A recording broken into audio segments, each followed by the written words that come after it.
ele escreveu em grego, diz os cristãos. Bem, Paulo pode ter escrevido em grego, mas Shaul não. Shaul, as suas cartas tinha este selo, o selo que todos os talmidins tinham em seu coração, a halahá que era guardada em sua alma, ou seja, a autoridade espiritual e a autoridade doutrinal.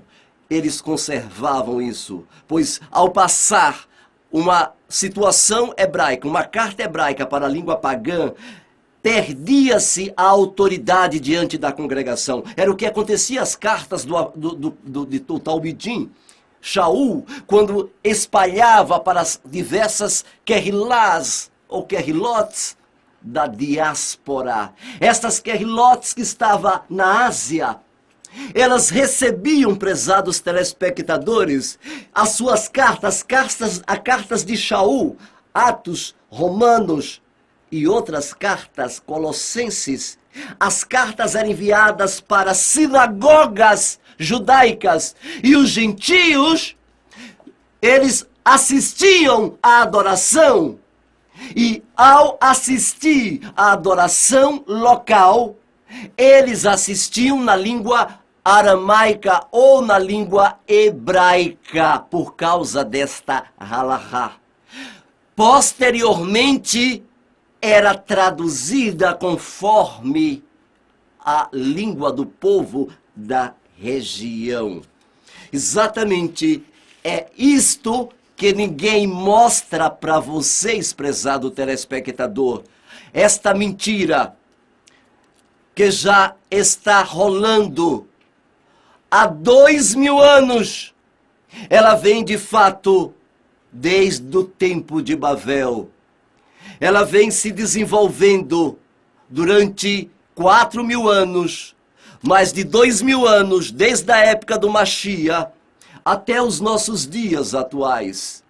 Mentiras se acumulam no meio cristão e é embalada por padres, e é embalada por pastores que transmitem estas mentiras constantes. Sabe, querido telespectadores, nós vivemos de um berço de mentiras. A mentira que o homem veio do macaco, a mentira que o homem foi à lua, nós temos provas disso.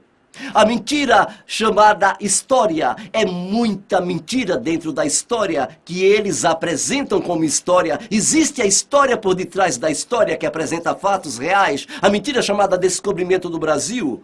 Exatamente, outros fatos mostram que houve uma outra encenação que eles procuraram então fazer com que as pessoas entendam que não é aquele fato que eles querem apresentar. Eles escondem a verdade. A prova disso era David Rockefeller, quando exatamente explodiu a Segunda Guerra Mundial. David Rockefeller pagou $130 mil para escrever uma nova história sobre a Segunda Guerra Mundial, para poder encobrir que Hitler não morreu na Segunda Guerra, prezados ouvintes.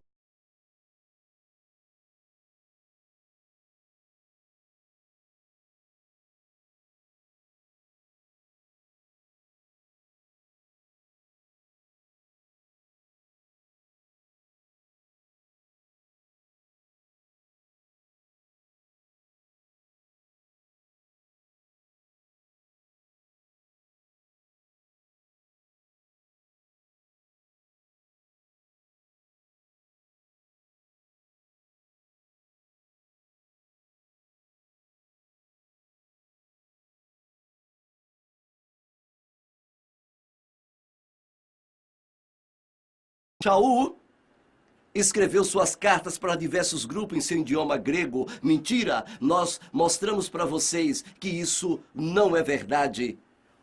As cartas eram escritas em hebraico e aramaico por causa da autoridade doutrinal e espiritual. E o nono erro, eles dizem, existe frase e explanações do hebraico e do aramaico do Novo Testamento que não poderia ter sido escrita em hebraico e aramaico. A resposta é, estas explanações são de escritores com características gregas que estavam traduzindo, e não era o original que estava exposto, o grego que os escritores estavam fazendo. E a maior prova está no 10º erro, quando eles dizem que o Novo Testamento foi escrito para o uso do povo gentio, e os gentios daquele tempo falavam grego. Isso é uma grande vergonha uma mentira terrível. Os primeiros crentes no Mashiach e Yeshua, os primeiros crentes, os gentios que criam no Natsiri, não é nazareno, no Natsiri, daquele que veio das raízes de Israel, eles tinham uma língua que veio de um império, o Império Babilônico, e esta língua era centralizada em Antioquia. Exatamente nós temos a língua que eles falavam, era o siríaco. Os sírios falavam o siríaco, um dialeto do aramaico. E estes grupos, eles então receberam a mensagem. Não foi no grego. Os gentios receberam a mensagem no hebraico e no aramaico, prezados telespectadores. E uma das maiores provas, para finalizar aqui esta parte, quero dizer para você, querido ouvinte, que uma das maiores provas é a polissemia. Você pode perguntar o que é polissemia? Bem, a polissemia em si é a maior prova de que o Novo Testamento, que eles dizem como Novo Testamento, foi escrito em aramaico e hebraico. Exemplo da palavra, por exemplo, uma palavra que você vê em inglês, strike. Strike, nós podemos traduzir strike como golpe, mas também podemos traduzir como greve. Ambas, a palavra tem o mesmo sentido.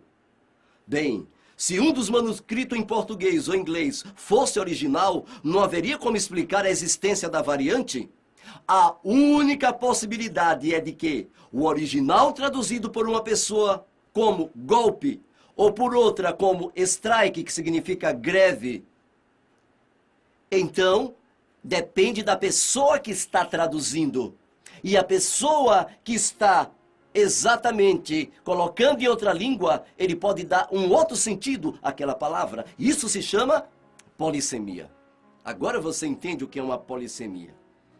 A polissemia é tão forte, prezados telespectadores, que esta palavra, ela gera diferentes traduções, dependendo do manuscrito. Existem muitos exemplos de polissemia do aramaico para o grego.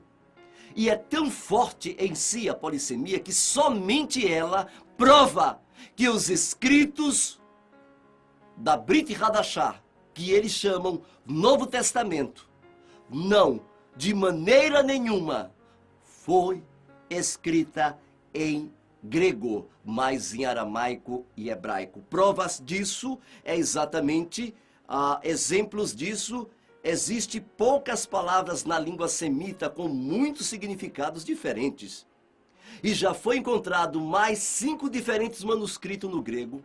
E a palavra na peshita poderia ser traduzida como qualquer uma das 5, tornando-se, portanto, evidente a originalidade do aramaico. Vamos ver alguns exemplos de polissemia dentro da Bíblia. Vocês vão ver exatamente por que os judeus